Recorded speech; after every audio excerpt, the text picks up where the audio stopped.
Hello everyone, welcome to doctor Amit Kumar YouTube channel. Doctor Amit Kumar YouTube channel में आप सबका स्वागत है।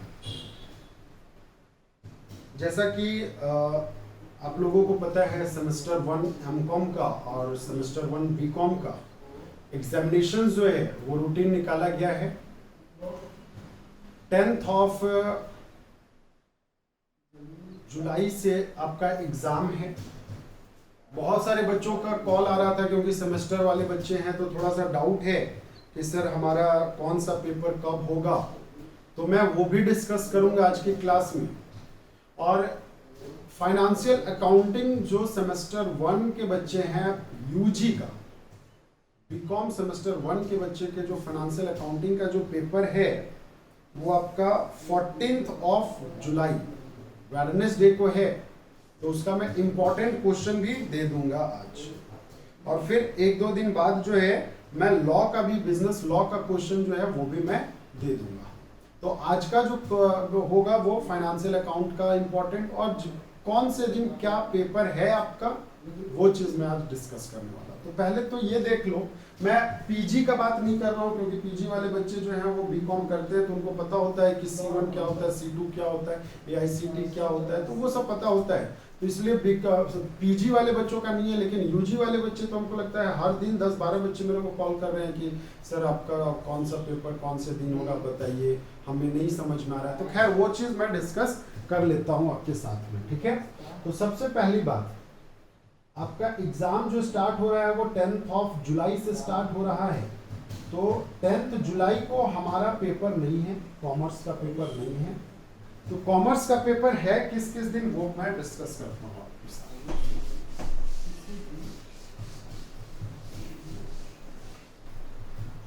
और ये सारी चीज डिस्कस करने से पहले एक बात बता दूं, जो अभी तक चैनल को सब्सक्राइब नहीं कर रखे वो चैनल को सब्सक्राइब कर लीजिए, बेल बटन प्रेस कर लीजिए ताकि नया नोटिफिकेशन जब भी मैं वीडियो का अपलोड करूं, क्योंकि मैं वो सारे इंपॉर्टेंट क्वेश्चन आपका आइदर मैक्रो इकोनॉमिक्स हो, बिजनेस लॉ है, या फिर जो भी क्योंकि पैंडेमिक पीरियड में सभी को पता है कि थोड़ा सा डिफिकल्ट हो रहा है ऑनलाइन क्लासेस में, और ऑनलाइन क्लास ऑफलाइन क्लास जैसा हो नहीं पा रहा है due to lack of connectivity की वजह से। तो ये सारी चीज़ जो है इश्यूज हो जाते हैं, जिस वजह से इंपॉर्टेंट क्वेश्चन मैं दे रहा हूँ बच्चों को जो एग्जाम में आएंगे। तो पहला जो एग्जाम है मैं वो डेट साफ साफ लिख देता हूँ एग्जाम के बारे में, ठीक है।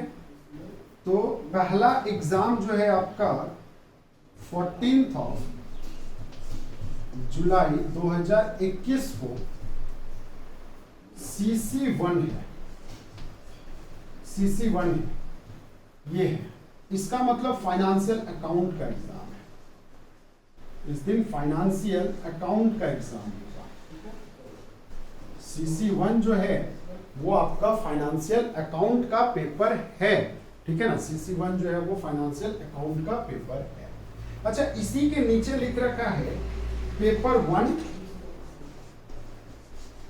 पेपर 1 ब्रैकेट में H लिख रखा है। सर इसका मतलब क्या है? तो ये जो है ना, वैसे बच्चे जिनका बैक लगा रहता है, जो पुराने सिलेबस में रहते हैं, उसका ऑनर्स पेपर फाइनेंशियल अकाउंटिंग ही हुआ करता था, तो वो है ऑनर्स पेपर है। ये हम रेगुलर बच्चे के लिए ये चीज नहीं है। ये जो फेल्यूर, जो जिनका बैक लगा हुआ है वो विद्यार्थी के लिए ये चीज है। इसके बाद आपका दूसरा एग्जाम 19th ऑफ जुलाई 2021 को है, 21 को है, CC02। और ये जो एग्जाम होगा, ये जो एग्जाम होगा ये आपका बिजनेस लॉ का एग्जाम होगा। ये आपका बिजनेस लॉ का एग्जाम होगा। तो इस दिन जो है आपका लॉ है। अब आ जाते हैं, ये जैसे हमारा खत्म होता है, ये जैसे हमारा खत्म होता है, सबसे पेपर आ जाते हैं 23 को, 23/7/21 को, 21 को एग्जाम है हमारा GE 01A, GE 01A। और GE 01A जो है ये माइक्रो इकोनॉमिक्स है, ये आपका माइक्रो इकोनॉमिक्स। इकोनॉमिक्स इस दिन, ठीक है। ये सबसे पेपर है। इसके बाद आ जाओ 25 तारीख को लास्ट एग्जाम होगा हमारा सेमेस्टर 1 का। इस दिन सेकेंड शिफ्ट में, ये सारे एग्जाम जो है आपके सेकेंड शिफ्ट में है, ये सारे एग्जाम सेकेंड शिफ्ट में है। 25 को आपका GE 01 B है और ये पेपर है BO का, बिजनेस ऑर्गेनाइजेशन का। ये रेगुलर वाला है, इसके नीचे जो सब लिखा रखा है ये आपके ऑर्गेनाइजेशन, वो बैक लगा है जिनका उनका है। एक अब आ जाता है पांचवा पेपर जो आपका लैंग्वेज पेपर है। पांचवा पेपर जो है वो आपका लैंग्वेज पेपर है। ये लिख लेना, ये याद रहेगा आपको, लैंग्वेज पेपर है। और वो लैंग्वेज पेपर कब होगा वो देख लो, जो हमारा लैंग्वेज पेपर,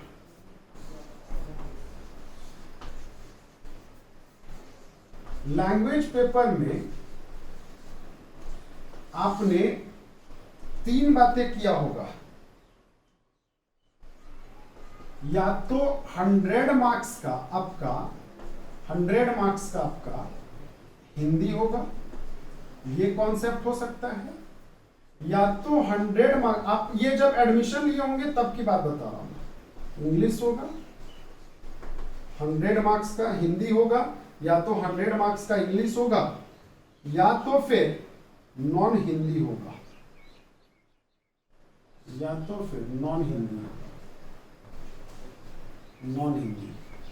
ये होंगे, नॉन हिंदी होंगे। तो ये जो है आपका 2 चीज है।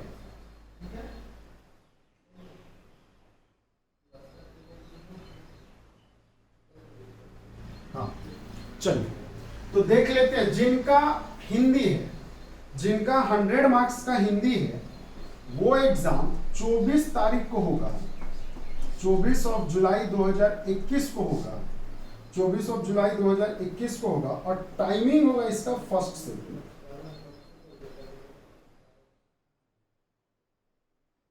10 से 1:30 बजे तक, ये होगा फर्स्ट शिफ्ट में, ठीक है। और जिन विद्यार्थी का इंग्लिश है 100 मार्क्स का, उनका एग्जाम इसी दिन होगा, 24 को ही होगा, सेकेंड शिफ्ट में होगा 24/7/2021 को, सेकेंड शिफ्ट मतलब इवनिंग वाला एग्जाम। अच्छा, जिनका नॉन हिंदी है, मतलब इंग्लिश और हिंदी है, या इंग्लिश और हिंदी और बंगाली है, हिंदी और कुरुक है, हिंदी और नागपुरी है, या हिंदी और उर्दू है, तो ये जो है एग्जाम जो है आपका 25 को है। ये लोगों का एग्जाम 25 को है, 25/7/2021 और फर्स्ट शिफ्ट। बस इतना ही रूटीन है आपका, और बाकी रूटीन को देखने की आवश्यकता आपको नहीं है। तो इतना रूटीन जो है आप इसको नोट डाउन कर लीजिए। अब देख लेंगे अब जो बच्चे का कौन सा पेपर है, किसका कौन सा पेपर नहीं है, ठीक है। अब आ जाते हैं थोड़ा इंपॉर्टेंट क्वेश्चन को लेकर। अकाउंट में थ्योरी क्वेश्चन भी पूछे जाते हैं, और पेपर C1 का बात कर रहा हूं क्योंकि सबसे पहला एग्जाम वही है। तो आपके एग्जाम में थ्योरी भी पूछे जाते हैं, एंड साथ में न्यूमेरिकल्स क्वेश्चन भी पूछे जाते हैं। तो मैं थ्योरी बता दूंगा, न्यूमेरिकल्स का एक एरिया बता दूंगा कि उस एरिया से आप तैयार कर लो, आपका न्यूमेरिकल्स जो है वहां से क्वेश्चन पूछे जाएंगे। तो पहला तो आप थ्योरी लिखते जाओ, क्वेश्चन जो है थ्योरी जो है वो लिखते जाएंगे, ठीक है। पहला क्वेश्चन है जो आपके एग्जाम में पूछे जाएंगे या पूछे जाते हैं, वो है what do you mean by financial accounting. Financial accounting What do you mean by financial accounting? Explain its advantage. इसका एडवांटेज क्या है? एंड इट्स लिमिटेशन, और इसका लिमिटेशन क्या है? ये तो पहला क्वेश्चन आप तैयार कर लेना। मतलब वित्तीय लेखांकन का अर्थ क्या होता है, वित्तीय लेखांकन से आप क्या समझते हैं, इसकी जो सीमाएं हैं वो क्या है, और साथ में इसका जो एडवांटेज है, जो बेनिफिट है, ठीक है, इसका जो लाभ है वो क्या है। मतलब लाभ और सीमा क्या है, वित्तीय लेखांकन क्या होते हैं। तो ये चीज जो है आप पहला क्वेश्चन तैयार कर लेंगे। दूसरा क्वेश्चन तैयार करेंगे, what do you mean by, what are accounting concept and accounting convention.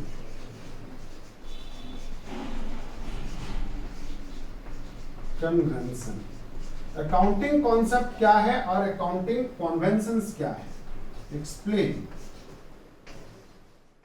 इन 4, कोई भी 4 accounting concept and accounting convention.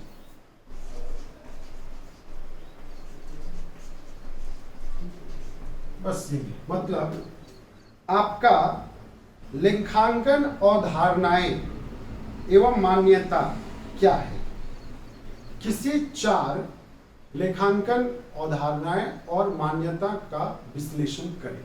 बस यही, ठीक है। ये 2 क्वेश्चन हो गया, और 2-4 क्वेश्चन दे देता हूं, जिससे तैयारी आप अच्छे से कर लेंगे।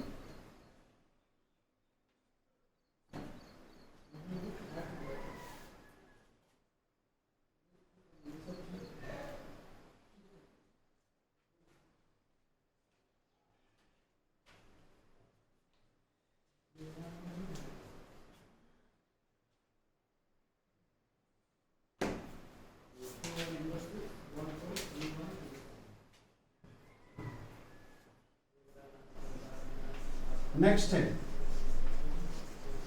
What do you mean by depreciation? Depreciation क्या होता है, ह्रास क्या होता है, और इसके एक्सप्लेन द डिफरेंस,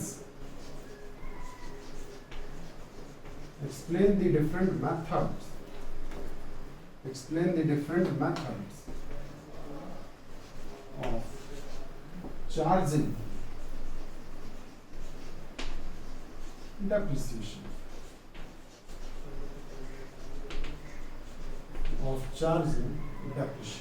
यही आपका ह्रास क्या होता है, आप किन किन पद्धति से ह्रास लगाते हैं।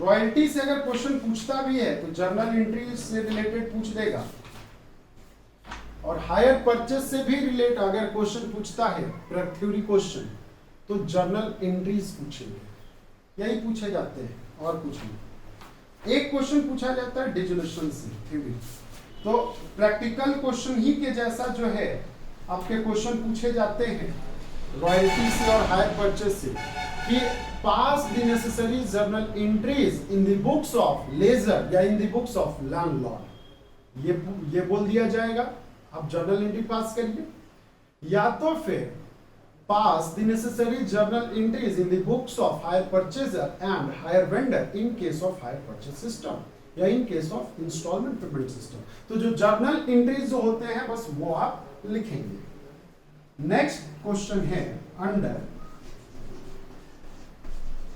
What circumstances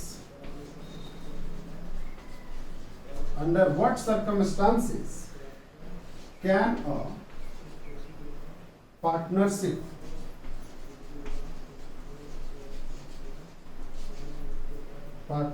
firm be dissolved? किस माध्यम से पार्टनरशिप फॉर्म को डिसॉल्व किया जा सकता है? explain the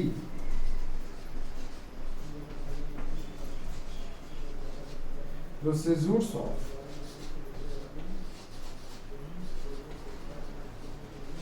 settlement of accounts amounts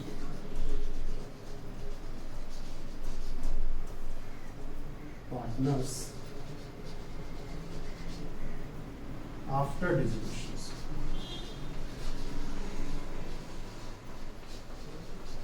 बस हो गया, खत्म, और कुछ नहीं है आफ्टर डिसोल्यूशन। यही 4 क्वेश्चन जो है आप अच्छे से प्रिपरेशन कर लेंगे, थ्योरी आपका कंप्लीट हो जाएगा। अब बात करते हैं हम लोग प्रैक्टिकल क्वेश्चन का। सर प्रैक्टिकल क्वेश्चन जो है हम कौन कौन सा तैयार करेंगे? तो पहला जो चैप्टर है प्रैक्टिकल का वो है नॉन प्रॉफिट ऑर्गेनाइजेशन, एनपीओ। तो एनपीओ में आपका जो बेसिक क्वेश्चन जो पूछे जाते हैं, जैसे इनकम एक्सपेंडिचर अकाउंट बनाने का एंड बैलेंस शीट बनाने का। रिसिप्ट पेमेंट दिया रहेगा आपको, रिसिप्ट एंड पेमेंट से इनकम एक्सपेंडिचर और बैलेंस शीट बनाने रहेंगे, जिसमें थोड़ा सा सब्सक्रिप्शंस वाला एक एडजस्टमेंट रहेगा, कभी एक एडवांस वाला एडजस्टमेंट रहेगा। तो ज्यादा एडजस्टमेंट नहीं होते, 2-3 एडजस्टमेंट होते हैं बस। डोनेशन के एडजस्टमेंट होंगे या तो फिर आपका सब्सक्रिप्शंस का तो एडजस्टमेंट रहता ही रहता है। तो एकदम बेसिक क्वेश्चन जो है वो क्वेश्चंस को आप कवर अप करेंगे प्रैक्टिकल क्वेश्चन के लिए। अगर 2-4 भी क्वेश्चन प्रैक्टिस कर लेते हैं तो मोर देन सफिशिएंट है। तो ये तो हो गया एनपीओ की बातें, ये हो गया क्या चीज की बातें, एनपीओ की बातें। अब अगर मैं थोड़ा सा बात कर लूं आपके साथ में, थोड़ा सा मैं बात कर लूं इसके रिगार्डिंग, दूसरे चैप्टर के रिगार्डिंग, वो भी मैं बता देता हूं। चलो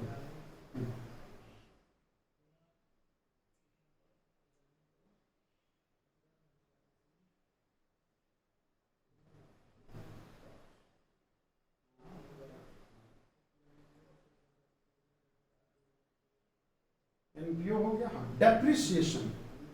तो डेप्रिसिएशन से अगर क्वेश्चन पूछे जाएंगे तो आपका रिटेन डाउन वैल्यू मेथड वाला जो क्वेश्चन है, या तो एक वो पूछा जाता है,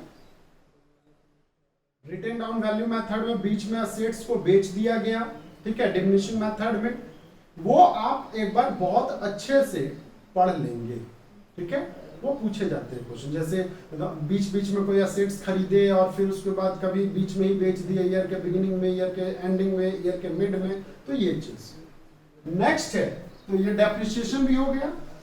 डेप्रिसिएशन में रिटेन डाउन वैल्यू मेथड से रिलेटेड वाला क्वेश्चन जो आप पढ़ेंगे, examination point of the view से पढ़ेंगे तो सब, लेकिन ये चीज आप ज्यादा अच्छे से पढ़ेंगे। रॉयल्टी अकाउंट में 2 पर्सन होता है, लेजी होता है, लैंडलॉर्ड होता है। तो लेजी के बुक में जो लेजर बनते हैं, जैसे रॉयल्टी अकाउंट, लैंडलॉर्ड अकाउंट ना, शॉर्ट वॉकिंग अकाउंट, तो ये 3 अकाउंट जो बनाए जाते हैं लेजी के बुक में, इसको आप बहुत अच्छे से पढ़ेंगे। मिनिमम रेंट वाला concept, change in minimum rent जो होता है, या शॉर्ट वर्किंग होता है, तो ये चीज जो है आप इसको पढ़ लेंगे। जैसे मिनिमम रेंट जो है प्रोपोर्शनेट लगता होगा, आपने पढ़ा होगा ये। तो जो आपका यहाँ पे शॉर्ट वर्किंग का जो केस होता है, and change in minimum rent, minimum rent को डेड रेंट भी बोला जाता है। तो ये सारा चीज जो है आपका पढ़ाए जाएंगे, मतलब पूछे जाएंगे। रॉयल्टी कंप्लीट हो गया, नेक्स्ट है आपका hire purchase system and installment payment system. तो हायर परचेज सिस्टम और इंस्टॉलमेंट पेमेंट सिस्टम से रिलेटेड जो क्वेश्चन जो पूछे जाते हैं वो क्वेश्चन पूछे जाते हैं आपके जर्नल एंट्रीज और साथ में लेजर। तो इसमें ज्यादा चांसेस होता है हायर परचेज से रिलेटेड क्वेश्चन पूछना in the books of hire purchaser. Hire purchaser के बुक्स में कौन कौन सा लेजर बनता है, जिसमें आपका डिफॉल्ट वाला जो केस है ना, डिफॉल्ट वाला, इसमें क्योंकि बहुत सारे अलग अलग सेक्शन थे, मैंने इसको पढ़ाया था, मेरा यूट्यूब वाला वीडियो भी आप देख सकते हैं। तो जो आपका दूसरा तीसरा मेथड जो मैंने बताया था, जिसमें आपका हायर परचेज सिस्टम में कैश प्राइस कहीं पे नहीं दिया रहता था, कहीं पे रेट ऑफ इंटरेस्ट नहीं दिया रहता था, तो वो वाला क्वेश्चन को अच्छे से पढ़ेंगे। और साथ में हायर परचेजर के बुक्स में, हायर परचेजर के बुक्स में जो लेजर आपको मैंने बनाने का सिखाया था, landlord higher vendor account, fixed assets account, interest account और डेप्रिसिएशन अकाउंट, ये चारों को प्रैक्टिस करके जाएंगे आप, ठीक है, ये प्रैक्टिस करके जाएंगे। देन मैंने एक चैप्टर और आप लोग को कराया है ब्रांच अकाउंट, ये भी यूट्यूब में आपको मिल जाएगा, ब्रांच अकाउंट। तो ब्रांच अकाउंट का इनवॉइस वाला क्वेश्चन ये आप पढ़ लेना। अगर देखो इनवॉइस पढ़ लोगे तो आपका 100% ब्रांच कवर अप हो जाता है। और इनवॉइस में भी जो याद करिए गुड्स इन ट्रांजिट वाला कॉन्सेप्ट था, वो कॉन्सेप्ट को जो है आप बहुत अच्छे से पढ़ेंगे, ठीक है, वो कॉन्सेप्ट को आप बहुत अच्छे से पढ़ेंगे। तो यहां तक अगर आप कंप्लीट करते हैं तो हमें लगता है कि आपका एग्जाम जो है वो बहुत बढ़िया जाएगा, क्योंकि इसके आगे जो है एक और यूनिट है डिसोल्यूशंस, लास्ट यूनिट है डिसोल्यूशंस का। तो देखो डिसोल्यूशंस का 2 पार्ट होता है, दोनों क्वेश्चंस को आप पढ़ लेंगे। पहला तो बेसिक डिसोल्यूशंस, बेसिक जिसमें रियलाइजेशन अकाउंट बनाए जाते हैं, पार्टनर्स कैपिटल अकाउंट बनाए जाते हैं और कैश और बैंक अकाउंट बनाए जाते हैं। लास्टली फाइनल सबका पेमेंट कर दिया जाता है सारे पार्टनर्स का, एकदम बेसिक क्वेश्चन। और दूसरा है इंसॉल्वेंसी वाला टाइप। इंसॉल्वेंसी में याद रखना, इंसॉल्वेंसी में जो है ये आपका वही क्वेश्चन पूछे जाएंगे जिसमें पार्टनर्स, वन पार्टनर इंसॉल्वेंट होता है। वन पार्टनर जो है जहां पे इंसॉल्वेंट होगा, वन पार्टनर जो इंसॉल्वेंट होगा वही जो है आपका क्वेश्चन पूछा जाएगा, बाकी क्वेश्चन नहीं पूछे जाएंगे। तो ये तो कॉन्सेप्ट हो गया डिसोल्यूशंस का, ये कॉन्सेप्ट हो गया डिसोल्यूशंस का। डिसोल्यूशंस का बेसिक कॉन्सेप्ट क्या है और इंसॉल्वेंसी वाला क्या है। तो इंसॉल्वेंसी वाला में वन पार्टनर इंसॉल्वेंट होता है और 2 पार्टनर्स बच जाते हैं। तो ये क्वेश्चन को आप बहुत अच्छे से पढ़ लेंगे, आपका एग्जाम जो है बहुत बढ़िया जाने वाला है। तो अगर आप इतना कवर अप कर लेंगे तो आपका फाइनेंशियल अकाउंट का जो एग्जाम है वो बहुत ही अच्छा जाएगा, बहुत बढ़िया जाएगा। मैं विद इन संडे जो है मैं बिजनेस लॉ का भी इंपॉर्टेंट क्वेश्चन और बाद में फिर मैक्रो इकोनॉमिक्स और बिजनेस ऑर्गेनाइजेशन का भी जो इंपॉर्टेंट क्वेश्चन है वो भी मैं आप लोगों के साथ डिस्कस कर लूंगा। तो जो भी विद्यार्थी जो सेमेस्टर 1 के इधर गर्ल्स सेक्शन के हैं या बॉयज सेक्शन के हैं, मारवाड़ी कॉलेज के हैं, जो चैनल को अभी तक सब्सक्राइब नहीं कर रखे हैं वो चैनल को सब्सक्राइब कर लीजिए। और ये जो वीडियो है मेरा वो सभी बच्चों के साथ आप अपना जो आपका पर्सनल ग्रुप भी है अगर तो वहाँ पे भी शेयर कर देंगे ताकि वो सभी को ये नोटिस जो है मिल जाए और सभी का एग्ज़ाम जो है वो बढ़िया जाए। एग्ज़ाम ऑनलाइन होगा, सारा इंफॉर्मेशन जो है आपको नोटिस में दिया गया है एग्जामिनेशन के रिलेटेड में। आप वो नोटिस को बहुत अच्छे से 2-3 बार पढ़ेंगे, आपको सारा कुछ ऑटोमेटिक समझ में आ जाएगा। जो नहीं समझने वाली बात थी वो थी आपकी रूटीन, तो रूटीन को मैंने एक्सप्लेन कर दिया है। तो नोटिस में कैसे एग्ज़ाम होगा, क्या करना है, कब कौन सा पेपर कैसे डाउनलोड होंगे, पेपर कैसे सबमिट होंगे, तो ये सारा इंफॉर्मेशन जो है आपका एग्जामिनेशन ये में नोटिस में दे रखा गया है। उस नोटिस को आप 2 बार पढ़िए, 3 बार पढ़िए, 4 बार पढ़िए, आपको समझ में आएगा, ठीक है। क्योंकि हिंदी में भी दे रखा है और इंग्लिश में भी दे रखा है। रीज़न होते हैं क्या कि बहुत सारे वैसे स्टूडेंट होते हैं जो इंग्लिश नहीं जानते हैं या फिर इंग्लिश में परेशानी होती है उनको, तो एग्जामिनेशन डिपार्टमेंट यही वजह है कि उसको हिंदी में भी देता है। तो again best of luck, all the best for your upcoming examination. Thank you.